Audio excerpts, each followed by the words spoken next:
Hello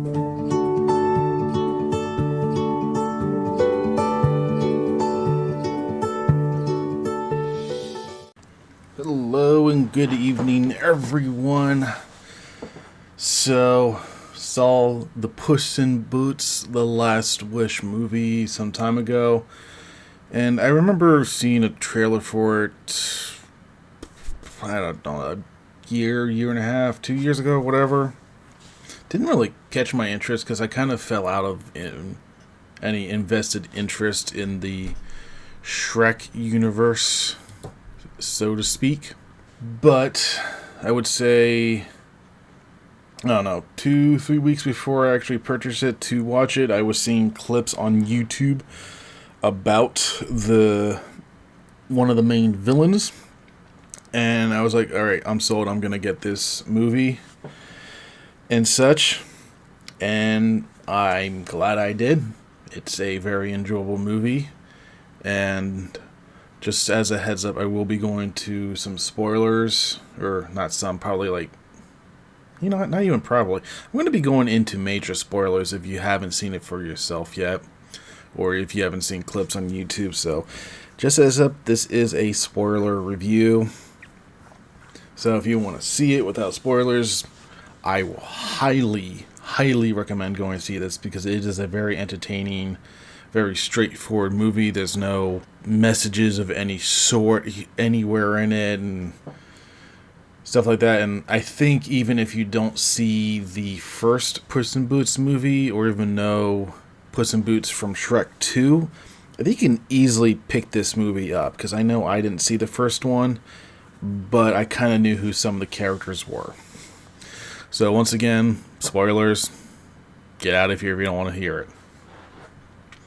Okay, so basically the movie starts off with Puss in Boots being Puss in Boots, the over-the-top hero who has never been defeated or anything like that, and he gets killed. But since he's a cat, he's got 9 lives, and he comes back, and the doctor asks him how many times he died, and there's this quick 30-second long montage of Puss's 8 deaths, so he's on his last life. The doctor tells him basically, hey, you need to stop, you need to retire. And Puss is like, nah, I'm not going to do that. I'm Puss in Boots, I'm the legend, I will never die, and I laugh in the face of death. So he goes to the bar and drinks gazpacho. Basically, it's milk. He is a cat, so. And from there, he meets a mysterious big bad wolf who he calls a bounty hunter. Now, the wolf doesn't correct him or anything like that, and Puss in Boots says, "Hey, you can come and get me if you want, but it's going to be extremely difficult," and shows his rapier. And the wolf goes, "Everyone thinks they'll be the one to defeat me, but no one's escaped me yet." And immediately beats Puss in Boots to the point where Puss in Boots is actually afraid. You see in great detail the fur on his arms and neck actually sticks up. And the wolf continues to challenge Puss, but Puss in Boots leaves. And I think this is the first time he's ever ran away from what I can recall from the Shrek movies. Because, God, after Shrek 2... 3 sucked. 4 was an abysmal thing that should not have even been made. And they're doing Shrek 5. Woohoo! Oh, too soon. Oh well. But Puss in Boots runs. He decides to retire, and he kind of is miserable, and because he can't be the legend, he can't be who he thinks he needs to be. And we meet Goldilocks and the 3 bears. Yes, they are in this movie too, but they're looking for Puss in Boots. And then we cut back to before we cut, the introduction is really simple. They arrive to the town where Puss just saved and got killed. And Goldilocks says, these footprints are too small, these footprints are too big, but these are just right. And they're which is kind of funny, but they do that throughout the movie with her. And the bears are there to help her track Puss in Boots, who's in a cat house, like a literal cat lady cat house, enjoying his retirement. And it shows that he's grown a beard to show like a passage of time. So it's not like he's just there for a couple of days. It's like he has a full grown beard, which is weird to see on a cat in general. But one day he meets this dog disguised as a cat who's the annoying sidekick. And he's trying to help Puss, and Puss in Boots doesn't want to hear any of it. And it's very clear Puss in Boots is very depressed and upset and just wants to be left alone until the bears and Goldilocks shows up, and the cat lady is like, I told you, health department people, there's no cats here. And Goldilocks tells the three bears to answer, like to make her talk. So first up is Papa Bear. He looks like a gangster. His one eye is scratched out. He's very big and intimidating. And as he's approaching the cat lady, growling, he then breaks into a very posh, well, I can't exactly say posh. I don't remember the actor's name, but as soon as you hear his voice, it's like, oh, I know him. He's very calm and collected. Excuse me, madam. I was wondering if you could help us locate the legendary Puss in Boots, and gets a broom smacked in his face. And then Mama Bear basically threatens her life, saying, if you don't talk, I'm going to cut you up and wear your guts as garters. And the cat lady faints, and Goldilocks tells Baby Bear to sniff out Puss in Boots. And they kind of say that Goldilocks is his younger sister, his little sister, after he says, oh, you're not even my sister. And Papa Bear is like, she is your sister, now do as she says. I definitely, I mean, I still enjoy this movie. I've seen it so many times at this point, but just their introduction alone is funny. And as the cat lady tries to leave, Papa Bear throws her in a piano and starts playing a song that I've seen a lot of places that say that song alone would be perfect for the album. They would purchase the whole album just for that. And look it up, Puss in Boots, Rollin' the Barrel. And unfortunately, it does. It starts out really nice and neat, and then it just becomes a background sound. So, but they can't find Puss in Boots except for his grave that he made for himself. Because, again, he doesn't want to die, so he buries the legend. It's so sad. This is one of the one of the points where it's like, okay, this is too convenient, where Goldilocks and the three bears are discussing what they're going to be doing, and Puss in Boots overhears. And, again, it's like one of those really corny parts. They just spell out their plan. Basically, they're trying to hire Puss in Boots to steal a map to the last wishing star, which will grant one wish. And, you know, the star bright, starlight, first star I see tonight nursery rhyme. That's the whole premise of the movie, is to get to the wishing star, but they need to get the map to get to the wishing star.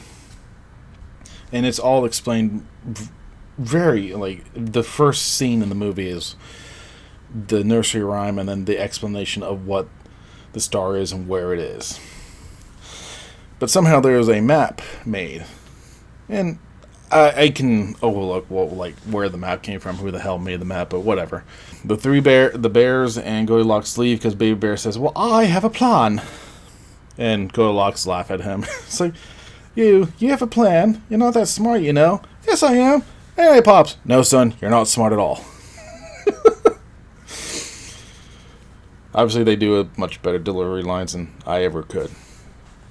So, the dog and Puss, well, the dog digs up Puss's old stuff, and Puss goes to Jack Horner's factory after After he does a quick, oh no, not Jack Horner, so we already know Jack Horner is not a very good or nice person. We smash cut or fade cut or whatever to Jack Horner's factory, which is a industrial city surrounding a singular factory, and these two serpent sisters, I think I overheard. I didn't put the subtitles on because I'm lame. But two sisters have a treasure chest. We're going to assume has the map in it, and Puss says, okay, this should be easy, and then the dog shows up with a sword because Puss says he doesn't have his anymore because he lost it to the bounty hunter. And the dog brings him a stick. The dog's like, I brought you a sword. This is a stick. It's a stick sword. And Puss gets in, the dog stays outside, and inside we see Jack Horner. He has a giant plum-looking thumb, because I don't remember the nursery rhyme, to be honest. And he sticks in the pie and eats the plum on his thumb and says, I declare this batch delicious, send it out. So basically he's a tycoon of the baking industry, but apparently from the way people act around him, he's very strict and particular, and if you screw up, you're gonna get whacked. They bring everything to Jack's trophy room, and inside he's got a whole bunch of like mystical items. There's a phoenix, there's Cinderella's glass slippers, Mickey Mouse's hat and wand, or the broomstick, the fairy godmother's wand, like a whole plethora of stuff that as soon as you see it, it's like, oh, I know what that is. And he walks in, the sisters are talking about different items. There's a shrunken ship with people on it. I forget what she calls it. There's the magic carpet from Aladdin. And then on the wall there's unicorn horns. And Jack goes, baby unicorn horns. Choice is hard to find, but so much more powerful. And he opens the chest, and there's the map. And one of the sisters not mocks Jack, but mocks Jack about the nursery rhyme, saying, "Can you do the fairy tale about you?" And Jack goes, "It was a nursery rhyme, not a fairy tale. It's not a very good one either." "Oh yeah, the lame one." She starts doing the nursery rhyme and a dance, and we get a quick flashback and shows a plump Jack trying to sell pies, and then it cuts over to Pinocchio doing a dance, and Geppetto's raking in the money. So it's again quick like update, like not update, a quick showing of why Jack is the way he is. And then he's like, little Jack Horner didn't have any magic. Little Jack Horner was a spoiled, plump something. Little Jack Horner is dead now. I'm Big Jack. And he's putting on leather gloves, mafia style. It's like, oh boy, she really pissed him off. And then there's a background argument going on between the two sisters, and Puss picks up the map, but immediately gets kicked in the face by a character named Kitty Softpaws. And it's very clear they know each other from that. And if you didn't see the previous movie, she was in that one as his love interest, or rival turned love interest. And something happened between the two that they're kind of bitter at each other about. Yeah, then we cut to the sisters about being paid in full, and the one sister said, "Hey, wait, you said we'll be paid in our weight in gold." "I did say that, didn't I? Ever heard of the Midas touch?" And Jack brings out the Midas hand, and the one sister grabs it, and we don't see the full transformation because everyone knows what the fucking Midas touch is at this point. And she said, "Hey, I didn't I misread the situation in this room as she's turning to gold, and cuts back to Puss and goes, "This is why you don't mess with Jack Horner."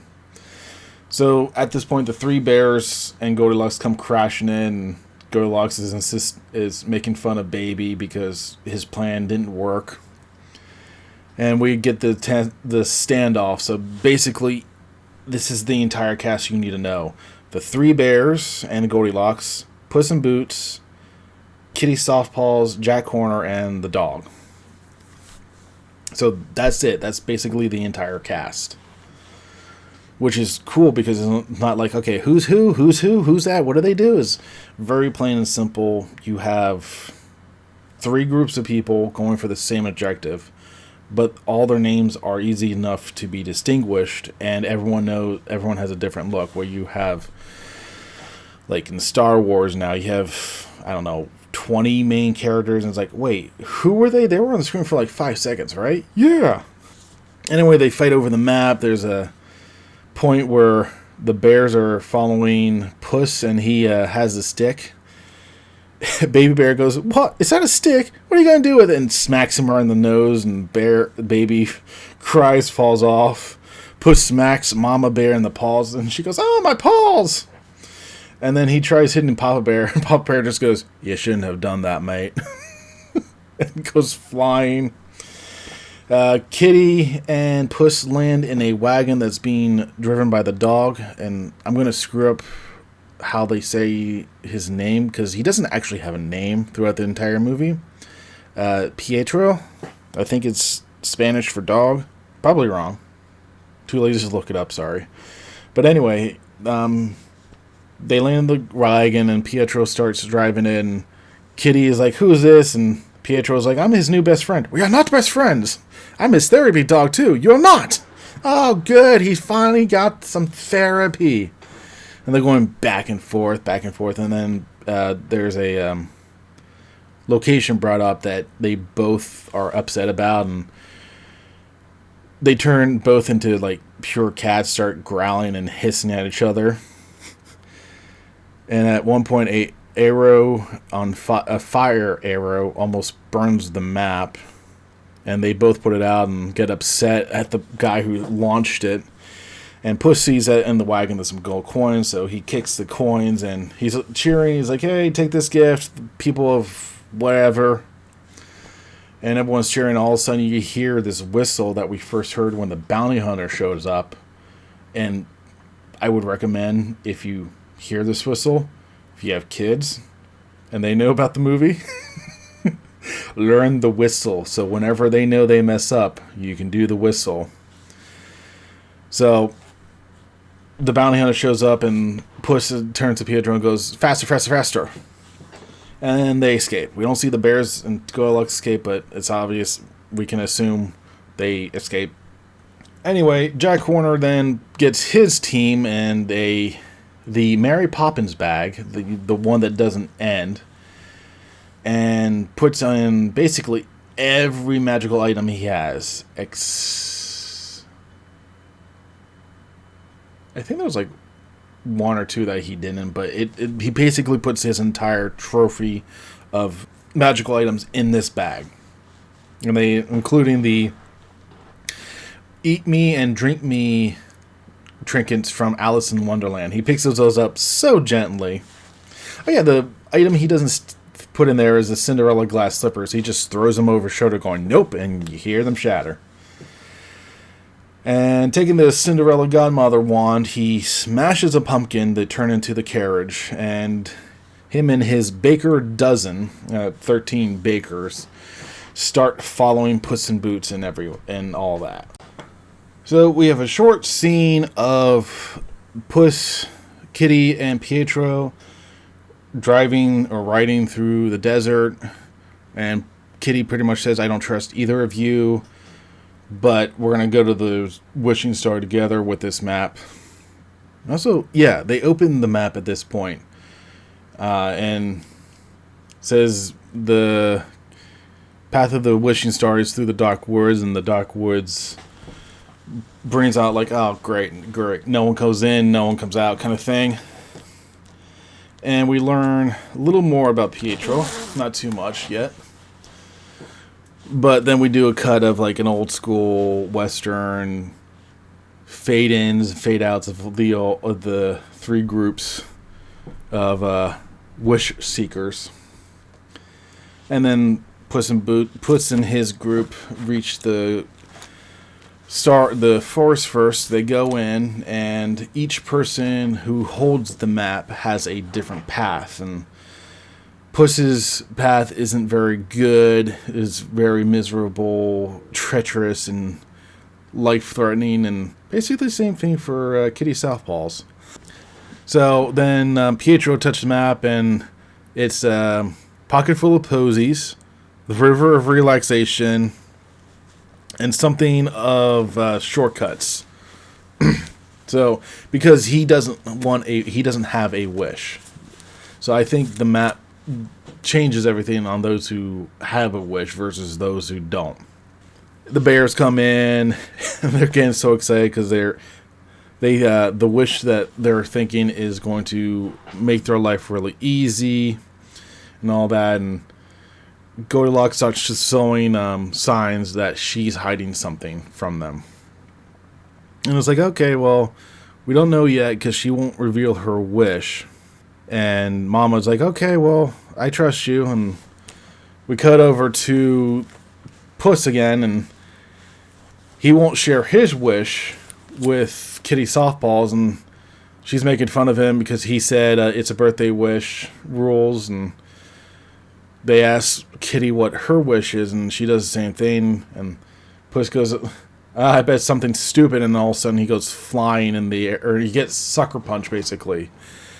And then Kitty laughs, and she goes flying, and she has the standard falling cat sound effect, and lands on her forepaws with her back arch, tail poofed. It's a cat, basically.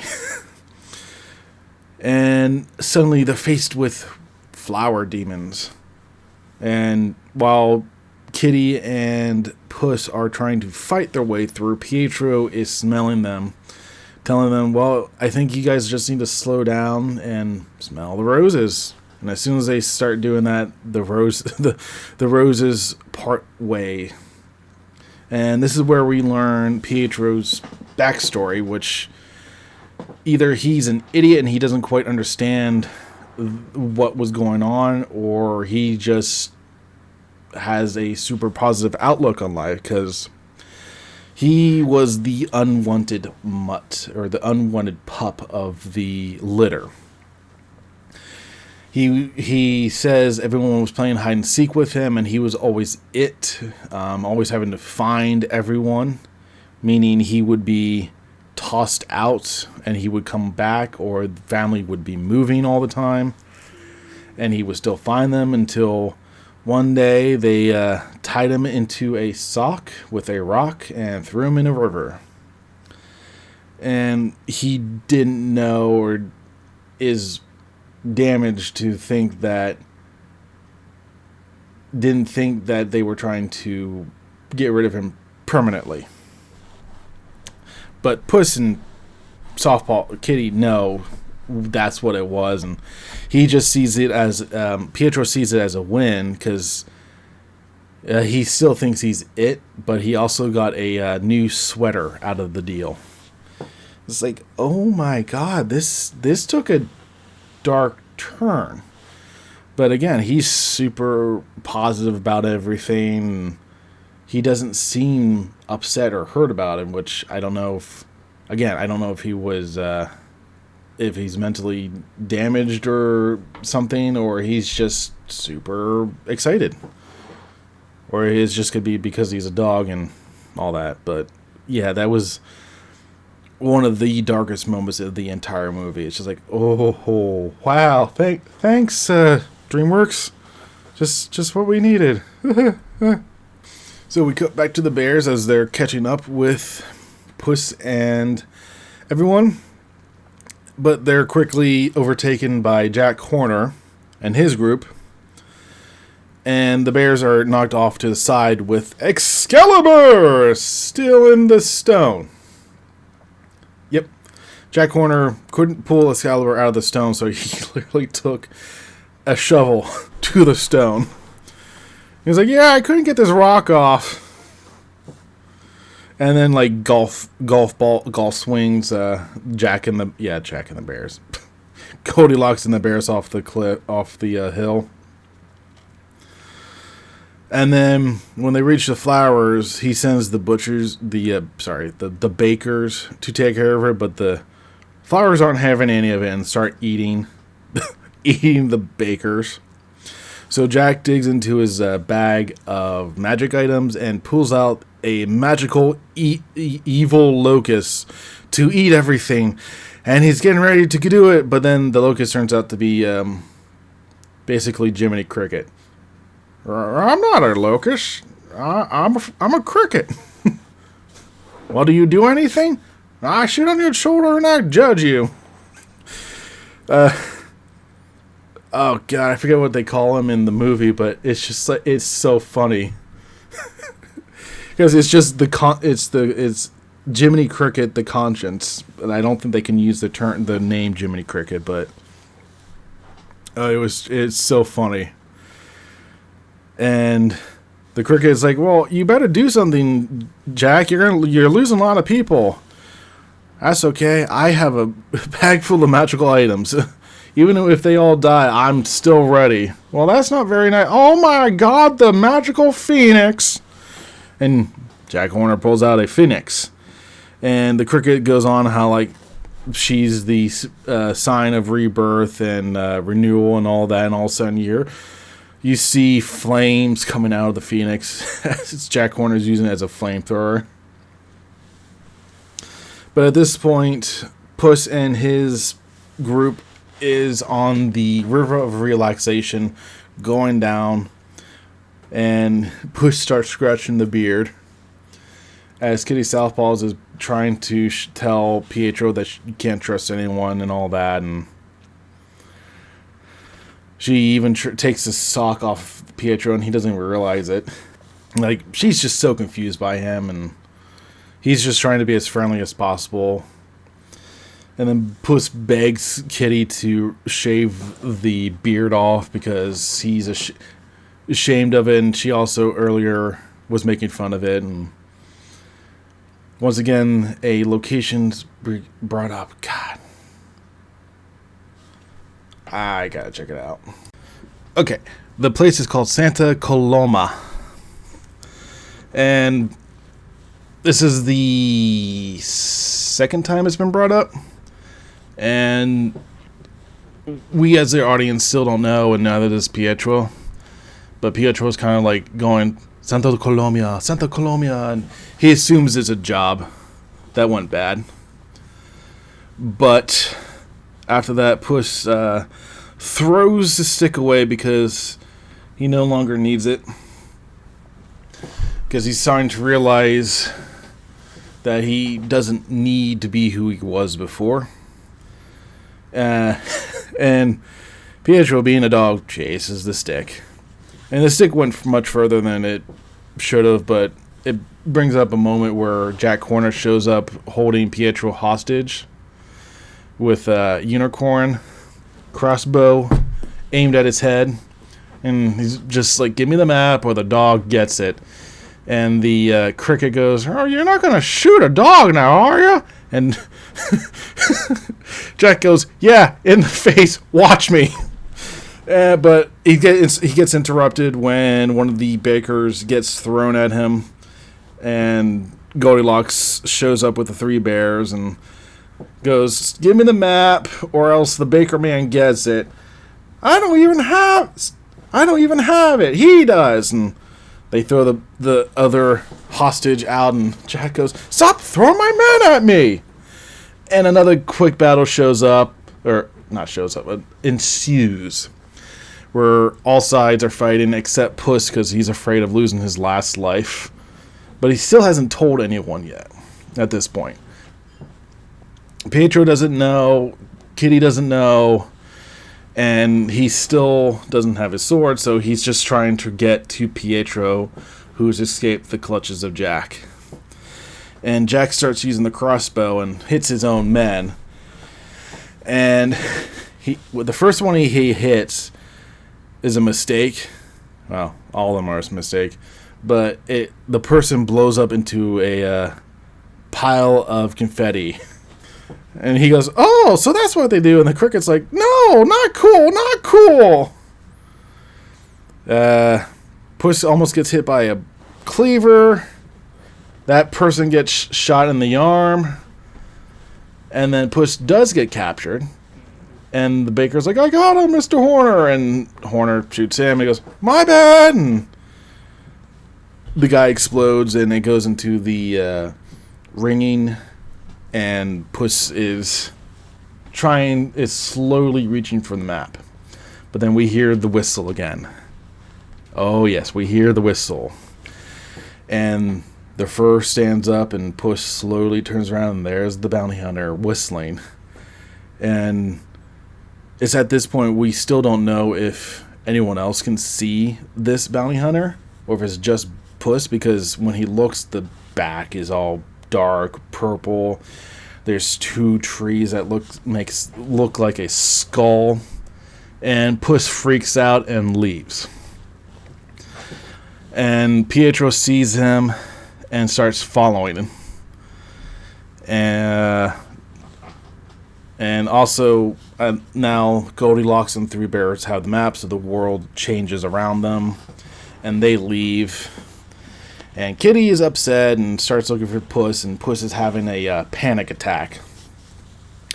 The forest around him looks like a haunted forest. The bounty hunter but he sees the bounty hunter around several corners, and Pietro finds him, and he's like on a tree, breathing heavily, having the panic attack. And I personally have not had a panic attack, so I don't know what this is like.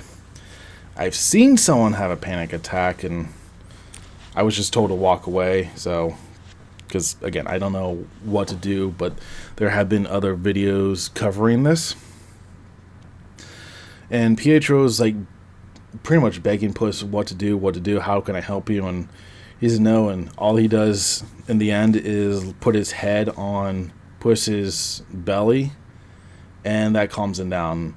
I've been told that that's how you do it. You don't do much of anything else, just kind of comfort the person, I guess. But again, I haven't had it. I don't know what it's like. There have been other videos, so I recommend looking those up than listening to this silly bunny boy. Anyway, this is the point where Puss explains to Pietro about his last life, how he's going to wish for more lives, because he needs to be Puss in Boots again. He needs to be the legend. And Pietro's like, "Well, why don't you tell Kitty this?" And Puss just said no, she wouldn't understand. She doesn't trust me after Santa Coloma. And this is where Kitty starts coming into the conversation, like here's a conversation. Pietro goes, "Well, it was just one job gone bad. What could be so bad?" And this is where we find out that Kitty and Puss were actually going to get married. Santa Coloma was a church. He said that he got afraid, he got scared, and walked away. And obviously, I mean, that would devastate anyone. Their trust, and it's very clear that she hasn't trusted anyone before, and she let her guard down around Puss, and he broke that trust. So she hears this, and you can see she's like, "Oh, well, maybe he's not as bad as I thought he was." Because Puss never admits when never admits when he's scared. He's the fearless hero and reckless hero. But they make a plan to get the map back, and we cut to the bears, and Goldilocks is really the only one who's super determined to get to the wishing star. So she's still hiding a lot of stuff from the bears, and the map like shuts down. and Baby and her kind of get into a tussle, and then it reactivates. And so yeah, the map changes, and it says to find your wish, adjust your view, what you seek may be right in front of you. And this definitely gives a hint of what Goldilocks might be looking for, but it just to the bear's perspective, kind of, where they just want to go home to be together as a family because their cabin shows up. And it plays out where Papa Bear goes to his chair and falls asleep. Baby starts eating honey, and Mama is just like, oh, what do you guys want to eat? And stuff like that. And Goldilocks is like, no, we got to keep going. This is just a trick. And then she sees a book on the table, and it's one she's read many times and put her own little notes and annotations in there. And I think even on the library card, it says Jack and Jill rented the book out once. And there's a flashback of where she first meets the bears, doing the whole, this bed is too hard, this bed is too soft, this one is just right. And Mama sees this and says, oh, this is the day where it happened. And Goldie said, what, Mama, what happened? This is the day where an orphan girl walked into our lives and made our family complete. And Goldie's just kind of thinks about that. And this is all, yeah. And then Puss in Boots and Kitty and Pietro find the cabin, and they make a plan. The two cats break in and get the map, but they're spotted, and a small battle a small fight ensues, where once again they lose Pietro. They seem to do that a lot. And Puss and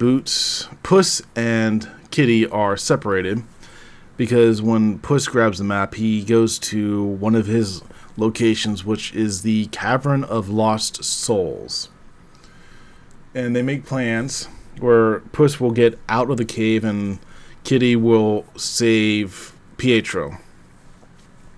So Puss goes deeper into the caves, and he meets his previous lives, and they're all like saying, hey, use this wish, use it, you'd be like us. And they start singing, and they cut over to the bears making a makeshift bear trap for Pietro to get the cats. And they have a little fight, and when Pietro kind of purposely involves himself, but kind of jeering the Goldie and Baby on to make fun of each other. Baby is like, you're lucky I can't eat you, so shut it, you mud. And Pietro starts going, okay, here we go. And he goes on this name rant, and several times he's bleeped out, and even Mama and Goldilocks, their expressions like, oh my god, he just said that. Oh my god, he just said that. And Papa Bear at the end of it is like, I like the cut of this guy's his jib.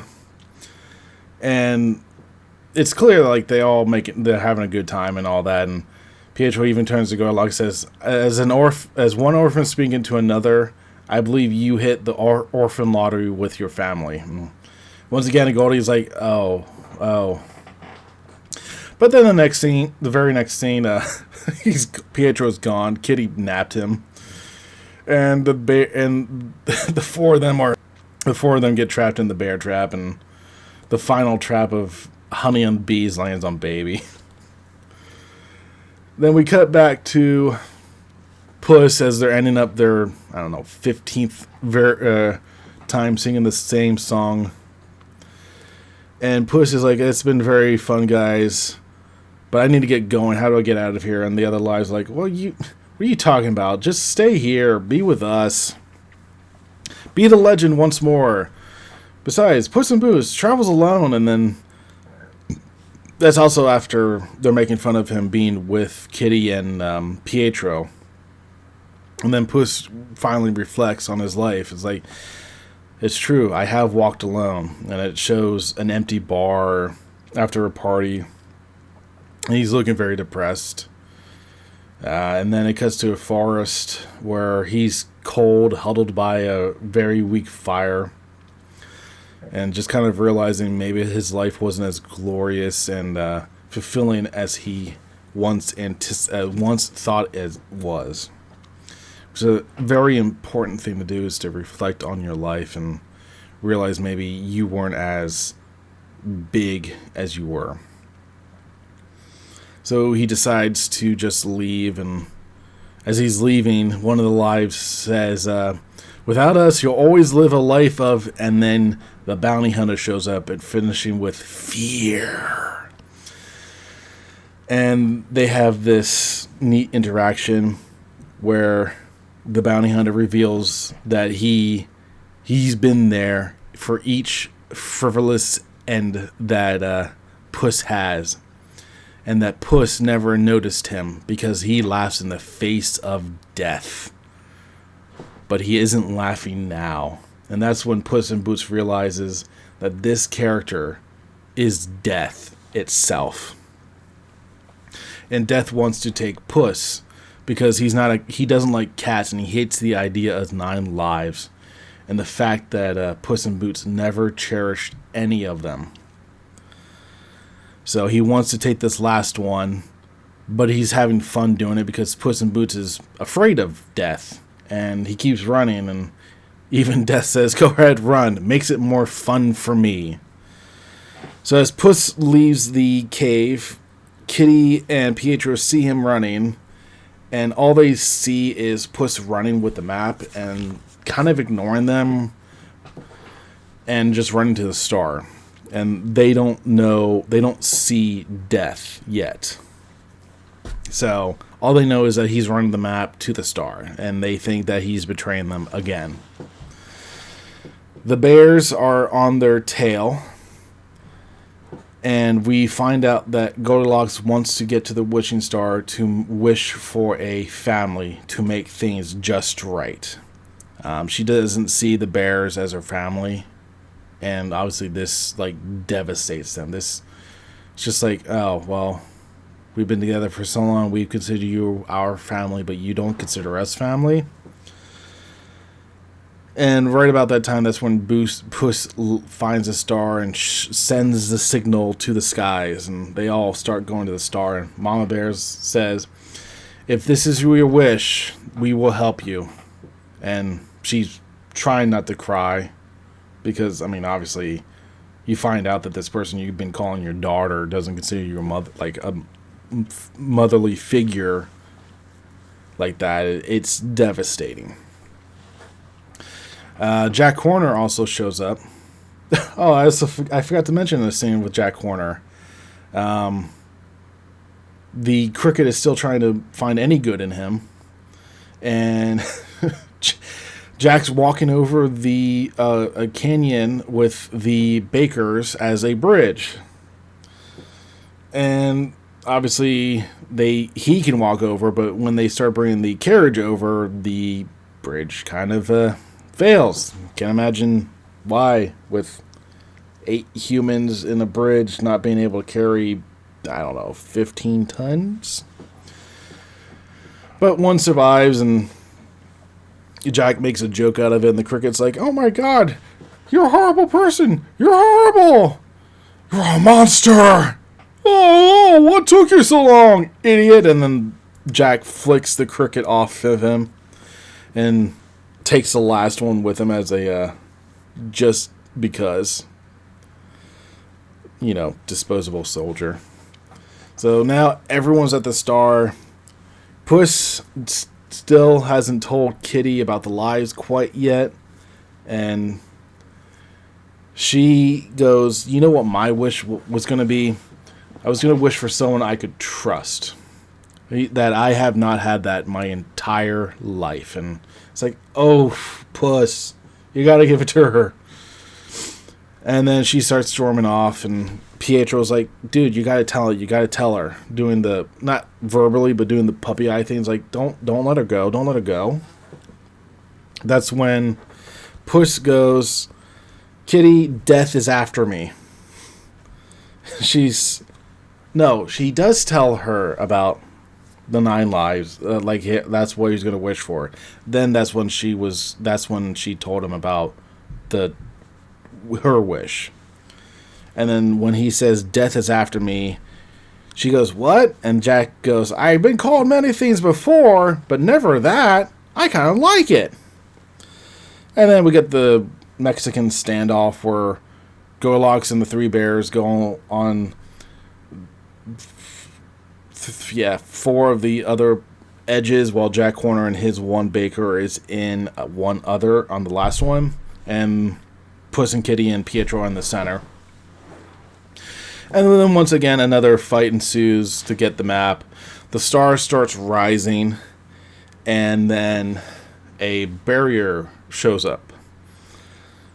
And we don't know exactly what this barrier does, but we're going to assume nothing good because Jack shoots his last baker, and claiming that he walked right into that, which is a typical friendly fire scenario. "Oh, you just walked into that bullet. Oh, you just walked into that rocket. Oh, you just walked into that Jeep that I couldn't stop."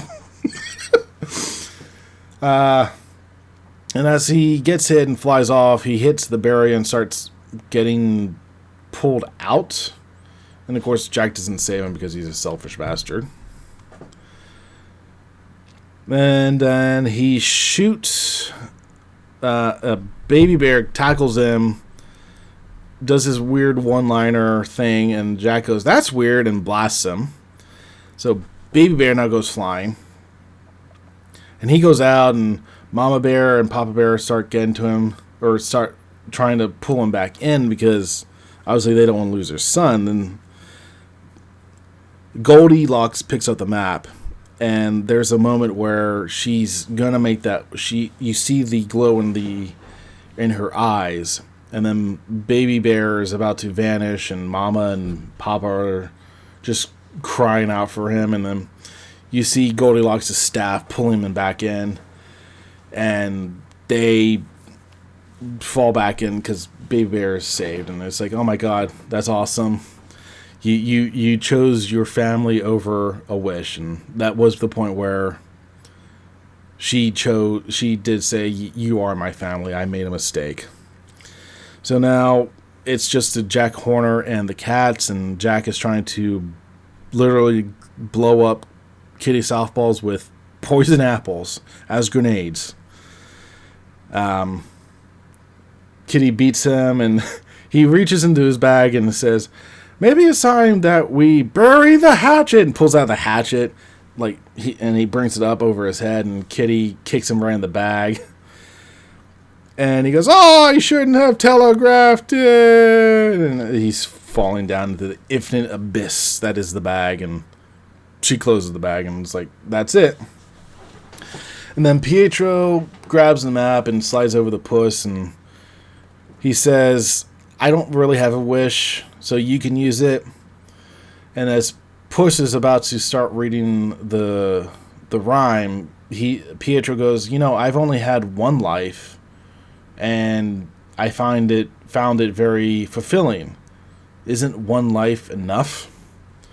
And Puss stops and thinks about it and looks at Kitty, and she's like, silently just says, "Make your wish," and starts walking away. And Puss turns, and once again you hear the whistle,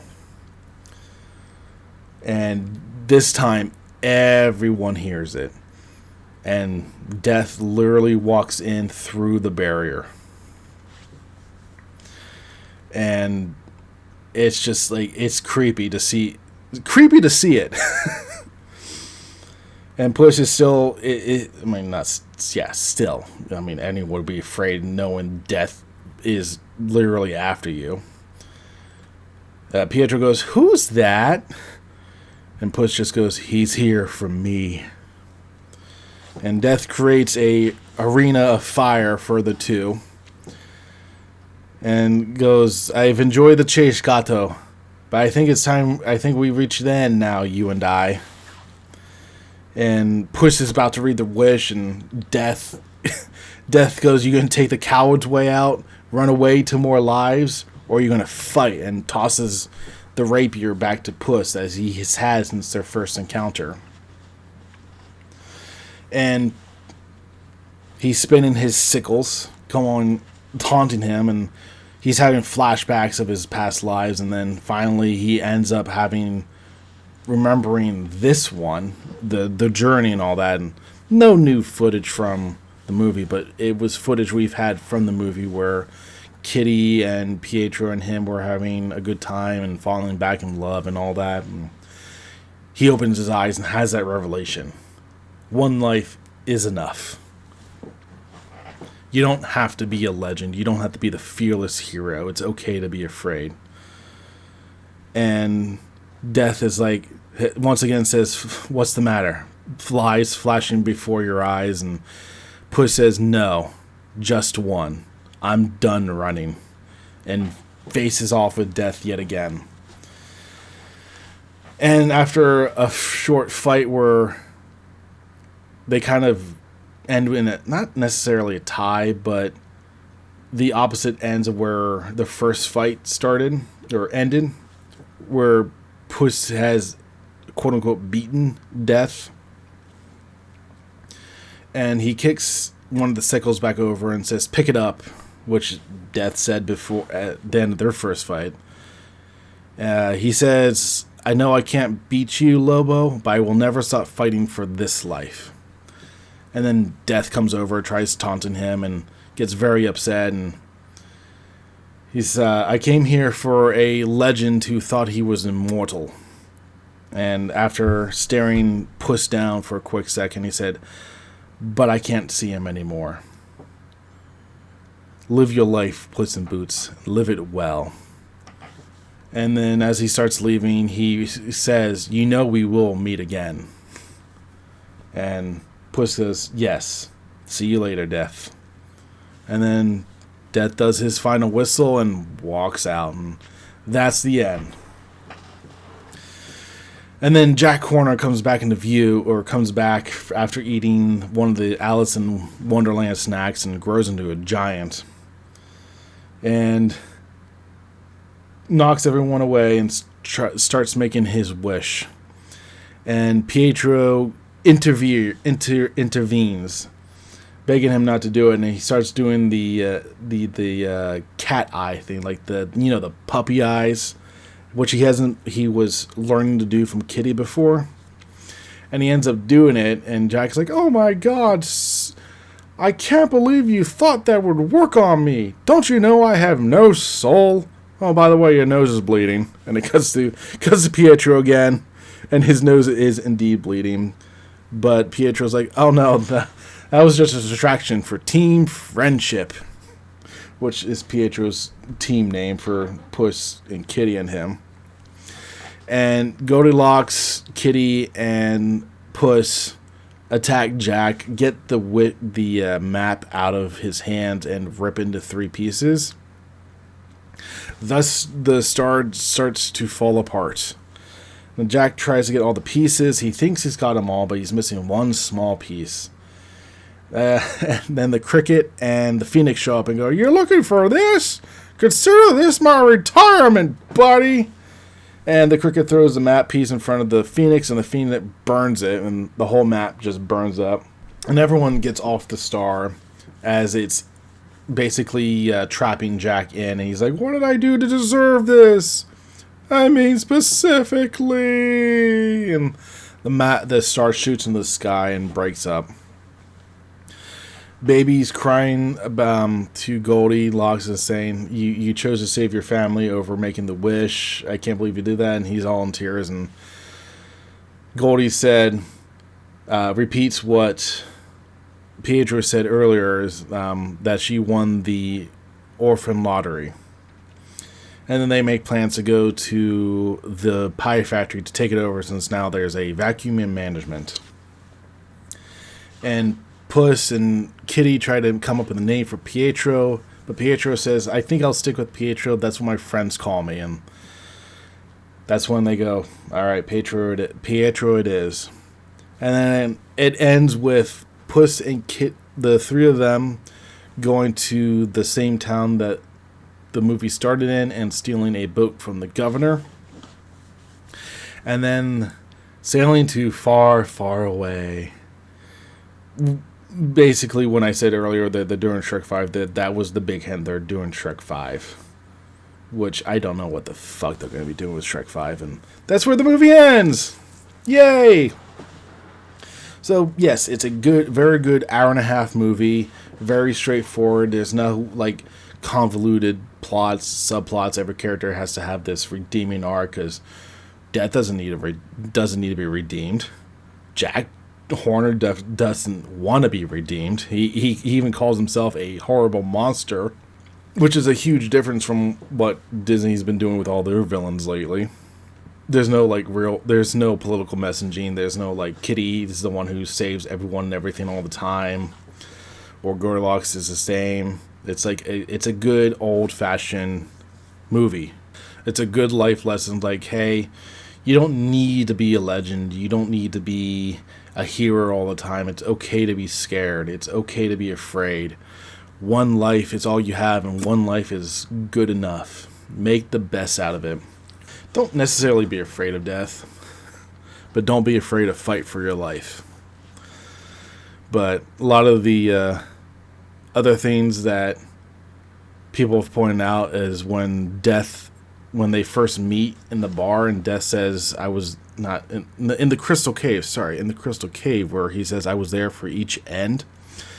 If you go to the giant fight, there's a sweeping shot of the crowd, and you can actually see him there in the shadow, in like an archway. Just watching him, and it's just like, ooh, that's a good detail.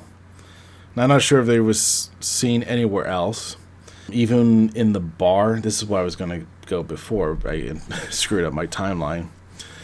In the bar where they first meet, Death has a wanted poster, and he keeps tapping the word dead for like dead or alive kind of thing. And Puss chuckles and goes, I laugh in the face of Death. And he turns his head and says, Bounty Hunter. But if you watch that scene, when he says Bounty Hunter, you can see Death's finger slowly pulling back in like anger, like, oh, you're laughing at me now, huh? But we're not supposed to know it's Death yet. So, yeah, very good movie. If you stuck around this long for the review and poor recap of it, I highly recommend watching this movie. Buy it if you want. Buy it if you need to see it. But this movie is awesome. Good mix of humor, life legends, like I said. So, yeah, this movie is definitely a palate cleanser from a lot of movies these days. So, Puss in Boots, Last Wish, highly recommend. Like I said multiple times already, over and over again. All right, I think I'm going to end it there. So, thank you for listening. I'll talk to you guys later. See ya.